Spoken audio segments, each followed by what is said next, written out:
میں نہیں کھیلوں گا، پلیز، میں ڈیڈی کو بھی کچھ نہیں بتاؤں گا، پلیز مجھے مت مارو۔ وہ ایک دم بری طرح بلکنے لگا تھا کہ 2 پل کو تو اس کو یوں گلے پھاڑ پھاڑ کر رونے پر نورالعین بھی گھبرا گئی تھی۔ بیٹا آخر ہوا کیا ہے؟ وہ پریشانی سے بولی جب اویس کے کرخت آواز نے اس کے چھکے چھڑا دیے تھے۔ پیچھے ہٹو بدبخت عورت، تمہاری ہمت کیسے ہوئی میرے بیٹے کو ہاتھ لگانے کی؟ وہ اسے پیچھے دھکیلتے بولا جبکہ کانچ کے کئی ٹکڑے اس کے ہاتھ اور بازو میں پیوست ہوئے، اسے زخمی کر گئے تھے کہ اس کا کافی خون بہہ نکلا تھا۔ میں نے کچھ نہیں کیا اویس، میرا یقین کریں، یہ خود گرا ہے، میں تو بس اسے اٹھانے آئی تھی۔ وہ سسکتے ہوئے بولی، بس کرو، اور کتنا جھوٹ بولو گی تم؟ خود تو تم کبھی ماں بن نہیں پاؤ گی، میری ممتا بھی چھیننا چاہتی ہو۔ عائشہ حلق کے بل دھاڑی تھی۔ میں سچ کہہ رہی ہوں، یہ خود جان بوجھ کے گرا۔ چٹاخ رہے سہے الفاظ اویس کے تھپڑ سے اس کے حلق میں ہی دم توڑ گئے تھے۔ شٹ اپ، خبردار جو میرے بچوں پر الزام بھی لگایا تو وہ تم جیسے جھوٹے نہیں ہیں، میرے اور عائشہ کے بچے ہیں وہ، جن میں کوئی برائی نہیں ہے۔ وہ ایک کے بعد ایک اس کے دل میں خنجر اتارتا چلا گیا تھا، جبکہ وہ بے یقین نظروں سے چہرے پر ہاتھ رکھے اس کی گود میں بیٹھے اس بچے کو دیکھ رہی تھی جس کی آنکھوں میں اب تمسخر بھری ہنسی تھی، بالکل ویسے ہی جیسے اس کی ماں کی آنکھوں میں تھی۔ وہ دونوں اپنے بچوں کے لیے اندر جا چکے تھے، پیچھے وہ تنہا اپنے بہتے لہو کو دیکھتی ساکت سی اٹھی تھی اور اپنے کمرے میں جانے لگی تھی۔ خون ٹپ ٹپ برستا جہاں جہاں سے وہ جاتی اس کے ساتھ ساتھ زمین پر اپنے نشان چھوڑنے لگا تھا۔ آخر وہ جا کر تنہا اپنے کمرے میں بند ہو گئی تھی۔ اویس جب اپنے بیوی بچوں کے سونے کے بعد باہر نکلا تو جا بجا خون کے نشان دیکھ وہ پریشان ہو اٹھا تھا۔ مرتسم کا تو خون نکلا ہی نہ تھا، بس چند خراشیں آئی تھیں، پھر یہ خون کس کا تھا؟ اس نے چاروں طرف نظریں دوڑائیں اور وہ نشان نورالعین کے کمرے کے باہر جا کر ختم ہو گئے تھے۔ اسے یاد آیا اس نے نورالعین کو دھکا دیا تھا جس سے کئی کانچ اس کے ہاتھ اور بازو میں پیوست ہوئے تھے، جنہیں وہ نظر انداز کر گیا تھا، مگر اب یاد آتے ہی شدت سے ندامت کا احساس ہوا تھا۔ وہ فوراً لپک کر اس کے کمرے کی جانب بڑھا اور دروازہ کھول کر اندر کی جانب آیا جہاں وہ بہتے لہو کے دانت بالکنی میں بیٹھی تھی، جیسے ساکت سی مورت ہو کوئی۔ پاگل ہو گئی ہو کیا تم؟ ابھی تک پٹی کیوں نہیں کی تم نے؟ کتنا خون بہہ گیا ہے تمہارا؟ وہ اس کی نکاحت بھری آنکھوں میں جھانکتا ہوا بولا جو کسی بھی پل بے ہوش ہونے کو تھی۔ پہلے خود ہی زخم دو اور بعد میں دوا کا پوچھو، جو کبھی میسر ہی نہ کی ہو۔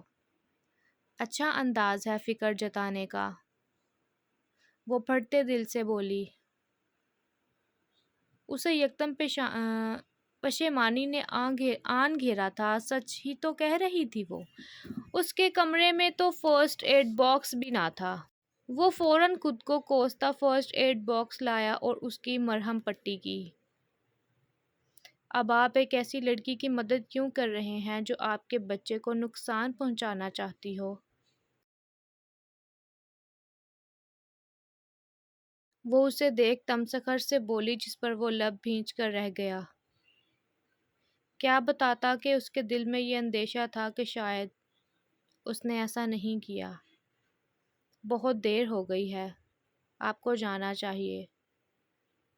کیا پتہ آپ کی بیوی جلن میں کل پھر مجھ پر کوئی الزام لگا دے اور پھر آپ مجھے زخمی کر بیٹھیں اور میں ایسی بے وجہ کی تکلیفیں برداشت نہیں کر سکتی۔ وہ سرخ آنکھوں سے اپنے گرد ہاتھ باندھتے بولتی، ایک دم ایک طرف کو ڈھلک گئی تھی، جسے فوراً اویس نے بیڈ پر لٹایا تھا۔ تم یہاں کیا کر رہے ہو اویس؟ وہ جیسے ہی اسے لٹا کر سیدھا ہوا تھا، عائشہ کی کاٹ دار آواز نے اس کے رہے سہے اوسان بھی خطا کر دیے تھے۔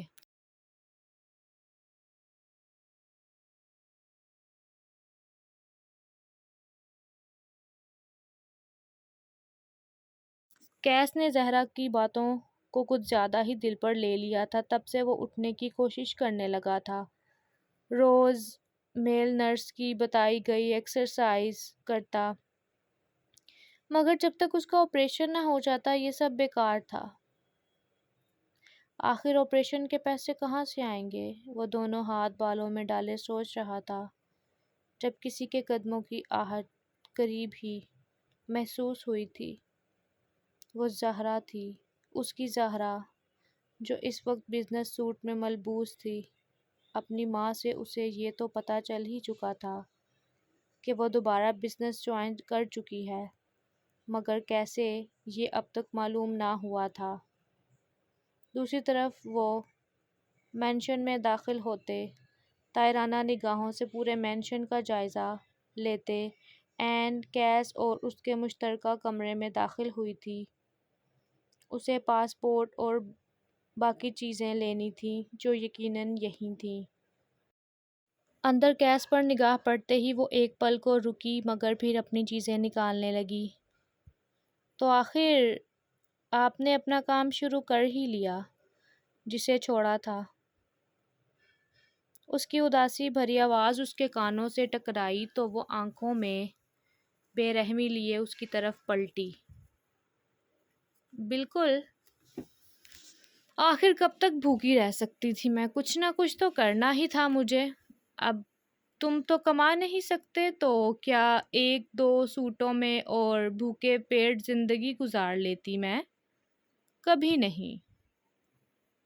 وہ ہاتھ سے اشارہ کرتے بولی، آپ مجھے اکیلے چھوڑ کر یہاں پیرس نہیں جا سکتی۔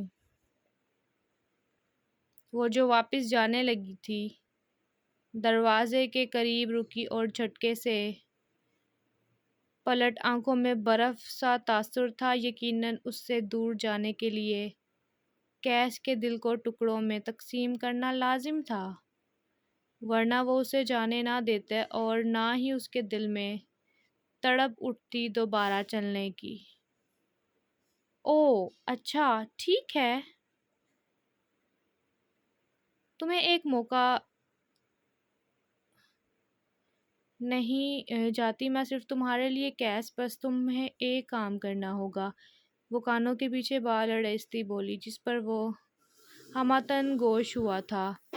آپ جو کہیں گی میں کرنے کے لیے تیار ہوں، ایک بار کہہ کر تو دیکھیں، وہ بےتابی سے بولا۔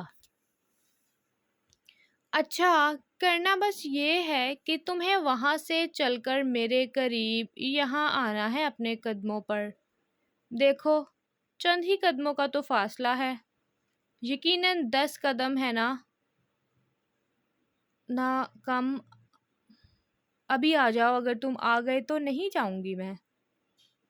وہ وہیں کھڑی سینے پر ہاتھ باندھتے آنکھیں چھوٹی کرتے بولی تھی، جس پر وہ سفید پڑتی رنگت کے ساتھ اسے دیکھ رہا تھا۔ آپ مذاق کر رہی ہیں؟ اس نے بے یقینی سے پوچھا تھا۔ میرا اور تمہارا مذاق ہے بھلا؟ وہ کندھے اچکاتی اسے کوئی اور ہی زہرا لگی تھی، جس کے سینے میں کم از کم دل تو نہ تھا۔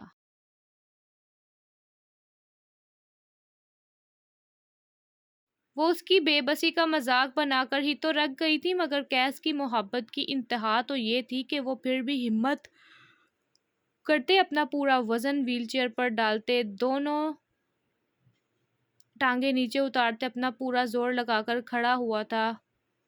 اسی میں وہ پسینے سے شرابور ہو گیا تھا۔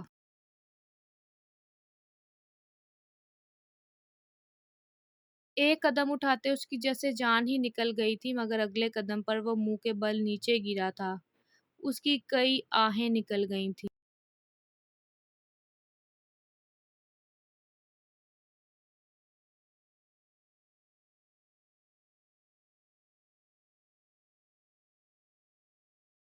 تم تو دوسرا قدم لینے سے پہلے ہی نیچے گر گئے ڈیئر ہسبینڈ، میرے تک کیا آؤ گے؟ وہ ایک ایک قدم لیتے اپنی زہریلی آواز میں زہر اس کے کانوں میں انڈیلتی اس کے پاس بیٹھی تھی۔ کیا ہوا؟ بہت درد ہو رہا ہے، تکلیف ہو رہی ہے، اٹھا نہیں جا رہا، کہو تو میں مدد کر دوں تمہاری۔ لیکن اب تم تو میری ایک ہی بات پوری نہیں کر پائے، تو پھر اسی بدلے میں بھی تمہاری بات پوری نہیں کر پاؤں گی، تمہارے ساتھ نہیں رہ پاؤں گی۔ مجھے جانا ہے کیس، اور میں جا کر رہوں گی، کیونکہ تم میں مجھے روکنے کی ہمت ہے ہی نہیں۔ وہ گردن ترچھی کرتے ہوئے اس کا ایک ایک درد بھرا تاثر ازبر کرتے ہوئے بولی تھی۔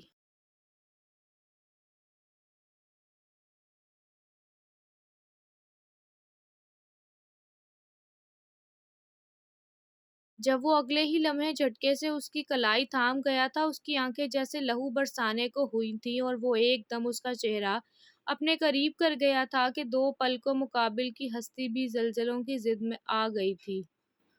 کون ہو تم؟